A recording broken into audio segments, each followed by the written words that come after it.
दानिश जी से मैं खुद मिला। दानिश जी ने ये कहा कि पार्लियामेंट के अंदर में बिदोड़ी ये बोल रहा था कि लोग ये बोलते हैं कि नरेंद्र मोदी कुत्ते की मौत मरेगा। मैं उसे मना कर रहा था कि ये लोकतंत्र की मंदिर है। आप एक संसद भवन में और इस देश के प्रधानमंत्री के लिए इस तरीके का अल्फाज आप इस्तेमाल ना कीजिए। अगर इस देश में लोकतंत्र की मंदिर में अगर दानिश साहब ने ये कहा है कि इस देश में एक प्रधानमंत्री को पार्लियामेंट में आप गाली नहीं दे सकते हैं, अगर ये अगर उनको लगता है कि ये विवादित बयान है, तो इस देश का हर मुसलमान पार्लियामेंट में खड़ा होकर के ये बयान देने के लिए तैयार है कि इस देश में, जिस देश में लोकतंत्र है, उस देश में आप प्रधानमंत्री को पार्लियामेंट में गाली नहीं दे सकते हैं। इस देश का हर बच्चा और इस देश का हर मुसलमान इस बात को मानेगा और बोलेगा कि पार्लियामेंट में चाहे वो कोई भी प्रधानमंत्री हो, किसी भी विचारधारा से हो, उससे कोई लेना देना। मेरे लिए बहुत अफसोस की बात है, मैं बिहार से आता हूं और बिहार को लोकतंत्र की जननी माना जाता है। वैशाली से लोकतंत्र को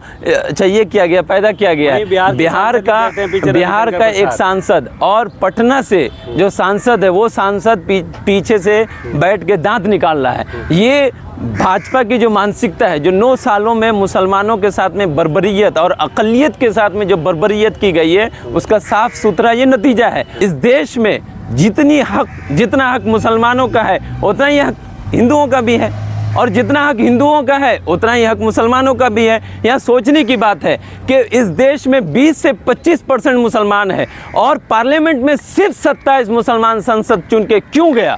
सवाल ये है कि अगर हमारे वहाँ लोग ज़्यादा होते तो इनकी औकात नहीं थी कि हमारे सामने अपनी ज़बान को खोल देते। इस तरीके के गुंडे और मवाली लोग पार्लियामेंट में जा कर के हमारे देश के नाम को बदनाम करने की कोशिश कर रहे हैं और इस देश के अंदर में मुसलमानों को वहाँ से डराना चाहते हैं कि तुम कहीं महफूज नहीं हो, तुम पार्लियामेंट में भी हो तो यहाँ भी हम तुम्हें बेइज्जत करेंगे, तुम ट्रेन में हो तो तुम्हारी दाढ़ी और टोपियों को देख के हम तुम्हें गोली मार देंगे, अगर तुम रास्ते पे चल रहे हो तो हम तुम्हें आतंकवादी, दहशतगर्द बोल के हम तुम्हें जेल में बंद कर देंगे और तुम्हारा तारीख आते आते एक साल, 2 साल, 3 साल गुजर जाएगा मगर तुम्हारा कोर्ट में सुनवाई नहीं होगा। ये इस चीज़ को चैलेंज करता है, ये इस चीज़ को बताता है कि इस देश में पिछले 9 सालों में लोकतंत्र की जननी और लोकतंत्र जिस देश में था मुकम्मल तरीके से उसको हमने मारने की कोशिश की है। वो कहाँ प्रधानमंत्री जी कहाँ गुम हो गए, कहाँ चुप हो गए, जो इस देश के अंदर में सबका साथ, सबका विकास का नारा देते हैं। वो प्रधानमंत्री जी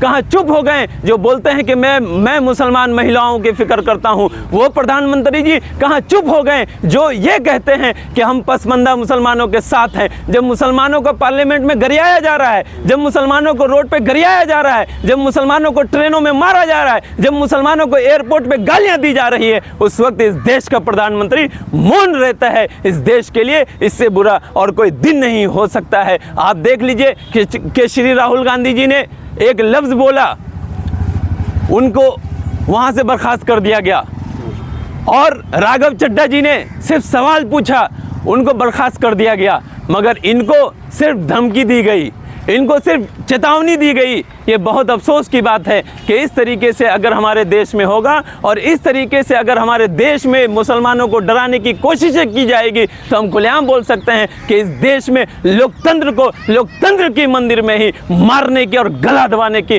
कोशिश की जा रही है। जिस देश में आप पार्लियामेंट में और जिस देश में आप ये बोलते हैं कि ये लोकतांत्रिक देश है, जिस देश में आप इस्लामिक ममालिक के जितने भी राष्ट्रपति थे उनको बुला के उनका स्वागत करते हैं, वल्लाह हबीबी आपको अरबी बोलना नहीं आता है मगर फिर भी आप उल्टा सीधा बोल के उनका स्वागत करते हैं, उस देश में दानिश नाम शब्द अगर आता है तो आपके पेट में दर्द होता है। और वो तमाम मुसलमानों को गालियां दिया गया। ये सिर्फ बोलना कि दानिश को गाली दिया गया, ये बात बिल्कुल गलत है, मैं इससे इनकार करता हूं। एक पार्लियामेंट के अंदर में तमाम मुसलमानों को वहां सरेआम गाली दिया गया है, किसी एक दानिश की बात नहीं है, किसी एक लोकसभा मेंबर की बात नहीं है। ये तमाम मुसलमानों को इस तरीके का व्यवहार और इस तरीके के गंदे अल्फाज यूज करना कहां से लोकतांत्रिक भाषा है और कहां से लोकतंत्र अल्फाज है। आप मुझे बताइए कि अगर एक मुसलमान लड़का एक ट्वीट अगर गलती से कर देता है तो उसको उठा करके जेल में डाल दिया जाता है।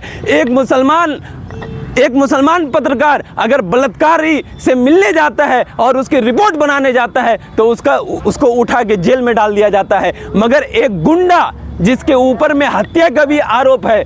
मैं आपको बता दूं कि बिदोड़ी पे हत्या का भी आरोप है, उन पे केस चला है। उसने अब उसके विरोध में जो वकील था उसको मरवाने का काम किया था। वो रमेश बिदोड़ी आज लोकसभा में जाकर के मुसलमानों की इज्जत को ताड़ ताड़ करता है और इस देश के लोकतंत्र को मुंह चिढ़ाता है। ये इस देश के, ये सिर्फ मुसलमानों की बात नहीं है, ये लोकतंत्र देश में तमाम लोगों को अब सोचना चाहिए था कि हम सड़क पे सुनते थे मुल्ला कठुआ और इस तरह के अल्फाज हम सड़क पे सुनते थे, हम ट्रेनों में सुनते थे, हम फ्लाइट्स में सुनते थे, हम बसों में सुनते थे, मगर अब हमें पार्लियामेंट में भी सुनना पड़ेगा।